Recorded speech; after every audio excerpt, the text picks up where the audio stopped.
నమస్తే అన్న, అందరికీ నమస్కారం. కువైట్లోని భారతీయుల భద్రత పైన ఇండియన్ ఎంబసీ సమీక్షా సమావేశం నిర్వహించింది.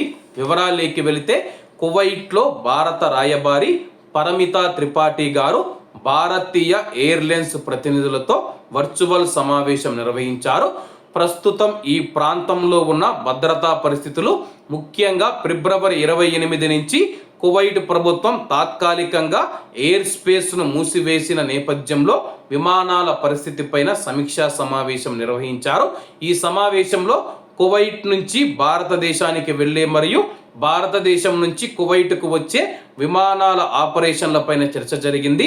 అత్యవసరంగా భారత్కు వెళ్లాల్సిన భారతీయులకు సహాయం అందించేందుకు ఎంబసీ మరియు ఎయిర్లైన్స్ మధ్య సమన్వయం చాలా అవసరమని చెప్పేసి భారత రాయబారి పరిమితా త్రిపాఠి గారు స్పష్టం చేశారు.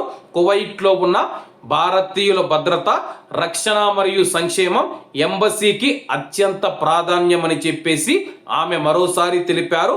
ప్రస్తుత పరిస్థితుల్లో భారతీయులు అధికారిక ప్రకటనలను గమనిస్తూ అవసరమైన సమాచారం కోసం ఎంబసీతో సంప్రదింపులు కొనసాగించాలని చెప్పి సూచించారు.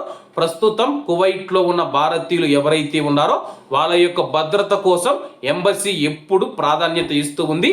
ఎప్పటికప్పుడు సమీక్షా సమావేశాలు నిర్వహించి పరిస్థితులను నిశ్చితంగా గమనిస్తూ ఉందని చెప్పేసి కువైట్ భారత రాయబారి పరిమితా త్రిపాఠి గారు తెలిపారు. ప్రస్తుతం మనం చూసుకుంటే కువైట్ మరియు ఇండియా మరియు కువైట్ మధ్య విమానాలు నడిపే విధంగా ఎయిర్లైన్స్ సంస్థలతో అయితే ఆమె సమావేశం నిర్వహించడం జరిగింది.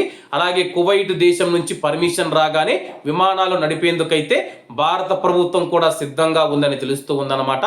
ఏది ఏమైనా సరే కానీ భారతీయుల భద్రత, భారతీయుల గురించి నిరంతరం సమావేశాలు నిర్వహిస్తూ ఉన్న భారత రాయబారి పరిమితా త్రిపాఠి గారికి ప్రత్యేక ధన్యవాదాలు, కృతజ్ఞతలు తెలియజేసుకుంటూ అందరూ బాగుండాలి, అందులో మనం ఉండాలి. అందరికీ నమస్తే అన్న, జై హింద్.